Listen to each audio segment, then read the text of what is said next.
देवीचे दर्शन घेऊन शंभूराजे पुतळाबाईच्या महाली आले. त्यांना ओवाळण्यासाठी हाती घेतलेल्या आरतीच्या तबकाचे भान पुतळाबाईंना राहिले नाही. त्या शंभूराजांच्याकडे बघतच राहिल्या. त्यांच्या सामोरे येत त्यांची पायधूळ घेऊन शंभूराजे म्हणाले, मासाहेब, ओवाळता? तेच शब्द उड्यासारखे उड्या घेत येणारे, तेच डोळे दर्पणासारखे साफ. पुतळाबाईच्या हातातील तबक थरथरत फिरू लागले.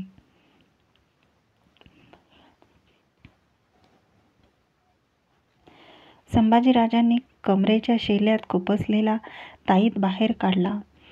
तो आरतीच्या तबकात ठेवीत म्हणाले, आम्ही सलामत आलो. येताना हा ताईत झोळीत ठेवीत होतो. झोळी खांद्यात असली की कसलीच धास्त वाटत नव्हती. कुणाचाच आहे तो? पुतळाबाईच्या मनी तबकातील ताईत बघताना विचार उठला. पुतळाबाईंनी तबक चौरंगीवर ठेवले आणि त्यांना काय वाटले कोणास ठाऊक, त्यांनी पुन्हा तो ताईत उचलला. शंभूराजांच्या जवळ जात काहीच न बोलता तो त्यांच्या दंडात बांधला आणि त्यांना आवेगाने जवळ घेतले. पुतळाबाईंना शंभूराजांच्यात एक विचित्र मुद्रा दिसली. सईबाईच्या सारखी, काळ्या धाग्यानी विणलेली, सावळी. तेथून दर्शनासाठी म्हणून शंभूराजे सोयराबाईच्या महाली आले. पायावर कपाळ टेकवून त्यांनी मासाहेबांचे दर्शन घेतले. त्यांना वर उठवून घेत सोयराबाई म्हणाल्या, स्वारींना म्हणवले तरी कसे तुमचा काळ झाला म्हणून. उठा, औक्षवंत व्हा. गडावर तुमचे दिवस घातले साऱ्यांनी. मासाहेबांच्या कानी घातले पाहिजे. फेरभोजने घातल्याशिवाय हा दोष नाही हटायचा. संभाजीराजांच्या कपाळी आठ्या पडल्या नजरेने ते सोयराबाईंच्या पायावर फिरलेल्या आळत्याची नक्षी उकलण्याचा प्रयत्न करू लागले. तिचा शेव सापडणार नव्हता. त्या रात्री जिजाऊंच्या महाली पलंगावर आडव्या झालेल्या शंभूराजांचे डोळे मिटले होते. थकव्याने झोप यायला पाहिजे होती, पण ते जागेच होते. त्यांच्या मनी प्रश्नांच्या खडावा खटखटू लागल्या. धूळ उडू लागली. आमचा काळ झाला, असे खुद्द महाराज साहेबांनीच साऱ्यांना सांगितले. आमचे दिवस घातले गेले गडावर. का? असे का केले आबासाहेबांनी? यातही त्यांचा काही मनसुबा असेल? नाहीतर गड उतरून ते आमच्यासाठी का आले असते? शंभूराजांच्या डोळ्यावर झोप आपला शालनामा पांघरू लागली. त्यांच्या पोटऱ्यांना तेलवण चोळणारी धाराऊ त्यांच्या मिटल्या पापण्यांकडे एकरोखाने बघत होती. मायेला फक्त एकच माहीत असते, सेवा करणे मूगपणे. मार्गशीर्षाच्या धुकाळ पौर्णिमेचा दिवस गुंजन मावळात चढीला लागला. स्नान घेतलेले टोपधारी शंभूराजे जिजाऊंच्या महाली आले. पितळी सरशीने जिजाऊंनी त्यांच्या कपाळी दोन दळी शिवगंध रेखले. त्यांच्या संगतीने जिजाऊ सदरेच्या रोखाने चालल्या. त्यांच्या मागून शंभूराजे ओतरी असताना जिजाऊंनी बिल्वपत्रे वाहताना खूनगाठीसाठी साठवण केलेल्या मोहरांची तबके घेऊन धारकरी चालले. आज ती तबके दान म्हणून वाटली जाणार होती. राजगडाची सदर मानकऱ्यांनी सजली होती. ही कदरेची सदर होती. मथुरेहून संभाजीराजांना सुखरूप देशी आणणाऱ्या कृष्णाजी, काशीपंत आणि लक्ष्मीबाई या त्रिवर्गाची कदर राजे सदर साक्षीने करणार होते. जिजाऊ आणि शंभूराजे सदरेवर प्रवेशले. बैठक घेतलेले राजे जिजाऊंना बघताच आदबीने चटकन उठले. सदर सुरू झाली. धारकऱ्यांनी मोहरांची तबके बैठकीच्या बगलेला हरीने मांडून ठेवली. भंडाऱ्याची परडी फिरली. राजांनी बैठ्या बैठ्या मुजुमदार निळोपंतांना नजर दिली. पुढे येत निळोजीपंतांनी सदरेचे प्रयोजन खुले केले. उत्तरी सरकार स्वारीवर बाका प्रसंग बेतला. हुन्नराने राजे गलिमाची कैद फोडली.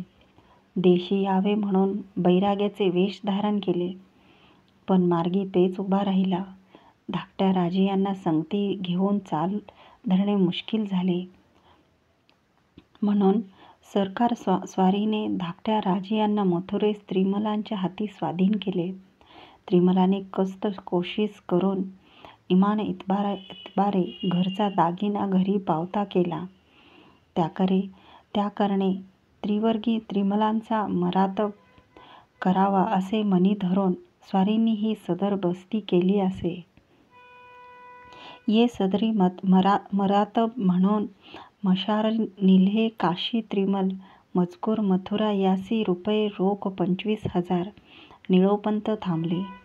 मोरोपंतांच्या शेजारी बसलेले काशी त्रिमल उठले.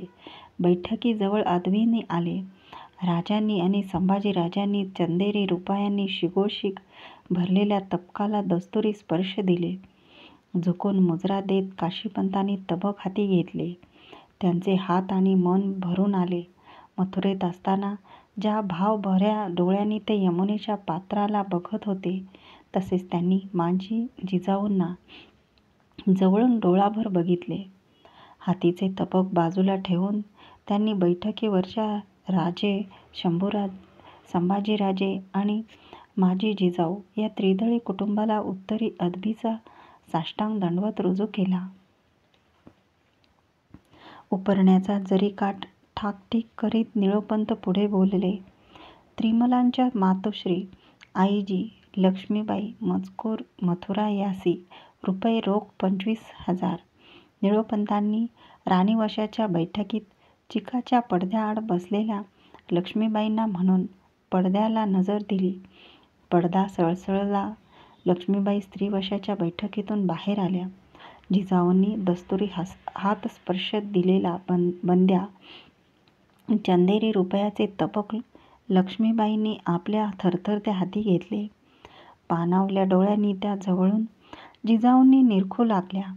त्यांच्या हाती चंदेरी रुपयाचे शीग भरले तबक होते आणि समोर दिवसाढवळ्या सदर बैठकीवर उतरलेले दूधदाट चांदणे त्यांना दिसत होते. तबक बाजूला ठेवून नमस्कारासाठी म्हणून लक्ष्मीबाई वाकायला गेल्या. बाई, तुमचे आमच्यावर थोर उपकार. हा कोण प्रकार? शक्य असते तर आम्हीच स्वतः तुमची भरल्या फळाने ओटी भरली असती. इथे सदर साक्षीने जिजाऊ त्यांचे हात वरच्यावर उचलून घेत म्हणाल्या. या क्षणी आपले कपाळ उजाड आहे याची खंत जिजाऊंना कातरून गेली. काशीपंत कृष्णाजी विसाजी यांना विश्वासराव हे किताब देण्यात आले. पेहराव, पालखी, हत्ती सरंजाम देऊन साऱ्यांचा गौरव करण्यात आला. एकामागून एक दानाची तबके शंभूराजांच्या सामोरी येऊ लागली. नावनिशिवार त्यांचा उल्लेख होताच संभाजीराजे तबकांना दस्तुरी हातस्पर्श देऊ लागले. उपवासाचे पारणे फेडून सदरेवर बसलेल्या जिजाऊ समाधानाने भरून आल्या. तबके सरतीला आली तशी संभाजीराजांच्या कपाळी निसटत्या आठ्या उठून गेल्या. राजांच्याकडे झुकते होत ते पुटपुटले. महाराज साहेब, बोला.